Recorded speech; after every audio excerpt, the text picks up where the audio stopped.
आप मुझे एक बात बताओ कि अगर कोई केस अदालत से कोई बंदा हार जाए, इसका मजदूरी की उसका केस झूठा है। मैं आपके सामने विक्टिम बैठा हूं, बोलो सलमान सुल्तान राजा को कि कादर खान मंदोखेल तुम्हारे ले लो फैसल वाडा को लाइन पे। आपने नहीं बोला 2 महीने पहले ये सीट आपको नहीं, तो ये धांधली और क्या होती है? फाफन शाफन को बोलो कि ये सारे आपका गुजारिश मेरे आपके सामने, आपने कैसे एक रिपोर्ट टीम में आके बोल दिया है और आपने यकसर सारे मुस्तरद कर दी। छोड़े पीटीआई का, मैं आपके सामने बैठा हूं पीपल्स पार्टी का। मैंने इलेक्शन से पहले मेरे पार्टी का मरूम सेक्रेटरी जनरल ताज हैदर साहब ने लिखा है कि यहाँ धांधली हो रही है। इलेक्शन से पहले की बात बता रहा हूँ। फिर इलेक्शन वाले दिन जो हालत हुआ, वहां 3800 वोट पे ये मुखबर कौमी मूवमेंट के मुखबर खास को जो NA 242 पे बिठाया, और मैंने ये पूरा बंडल लेके सबूतों के साथ, और इलेक्शन कमीशन के अंदर एक इनका नुमाइंदे ने मुझे वेबसाइट अपना वो दिया, व्हाट्सएप नंबर दिया, सारे सबूत वीडियो सब मैंने उसको भेज दिए। और फिर उसके बाद मैंने वो बंडल लेके खुद, वहां बहुत सारे वकला बैठे हुए थे, अली बुखारी साहब पीटीआई के बैठे हुए थे, फवाद चौधरी के भाई जो ना वो बैठे हुए थे वहां पे। इन सब के सामने मैंने चीफ इलेक्शन कमिश्नर को बोला कि ये सारे वोट हमारे कारकुनों ने छीने हैं, एमक्यूएम के कारकुनों से, वीडियो मौजूद है, आप इनके फॉरेंसिक करा दो, नहीं हो तो मैं एक किसके मुंह पे मारूं। ये अल्फाज मैंने अदा किए। आज तक उसका फैसला नहीं हुआ। आप कैसे फाफन शाफन का रिपोर्ट लेके आप सारी चीजें मुस्तरद करे हो? पीटीआई वाले जवाब देंगे अपनी जगह पे। मैं तो खुद इसका विक्टिम हूं, मैं खुद इसका गवाह हूं।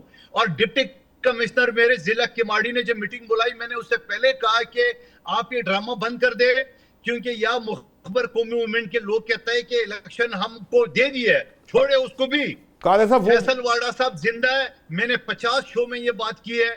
मैंने इसको फोन किया इलेक्शन से पहले, मैंने कहा भाई मेरे सीट पे थोड़ा ख्याल रखे, दाली नहीं होना चाहिए। बोले ये तो आपको नहीं मिल सकती, ये तो मुस्तफा कमाल को दे दी गई है, ले लेना। फाफन शाफन को बोलो, फैसल वाडा से पूछो कैसे कहा है। ये आज में नहीं करो, ये मैंने कई शो में बात की है।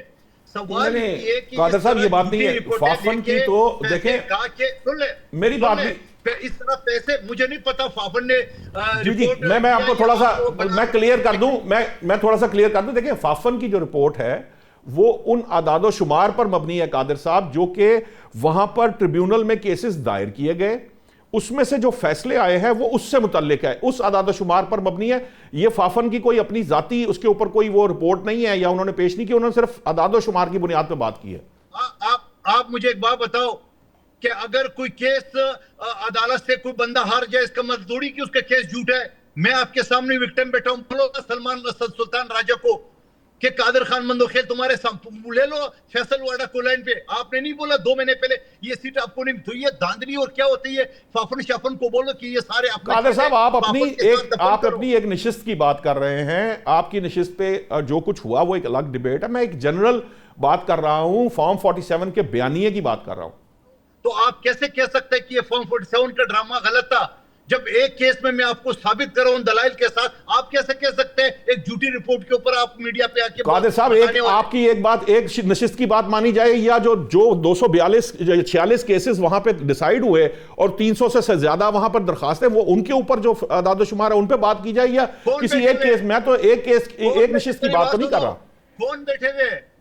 ये कौन बैठे हुए जो ट्रिब्यूनल वाले? आपको पता है अली बुखारी जो पीटीआई का NA 3 इस्लामाबाद से जब बैठा हुआ था, उसने जो केस के कादिर साहब वो ट्रिब्यूनल चैलेंज किए गए हैं क्या? उन ट्रिब्यूनल्स को चैलेंज किया गया कहीं पर? मैं 32 साल हो गए, मुझे 32 साल हो गए अदालतों में प्रैक्टिस करते हुए, सुप्रीम कोर्ट का वकील हूं। ये सारे ड्रामे हमने देखे हुए सारे। आप मुझे बता दो, उस जज से वो उखाड़ दिए, उस बेचारे की डिग्री जाली करार दी। किस कानून की बात करो, किस ट्रिब्यूनल की बातें करे हो आप?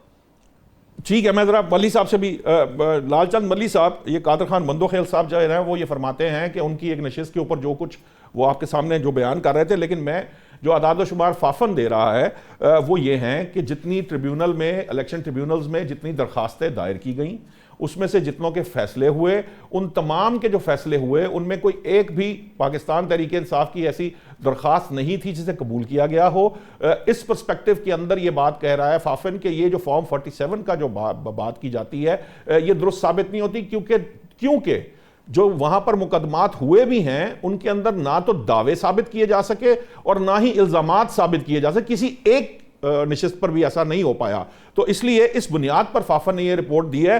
तो अब आपको नहीं लगता कि फॉर्म 47 का बयानिया जो है वो अब मजीद शायद पाकिस्तान तहरीक इंसाफ नहीं चला पाएगी?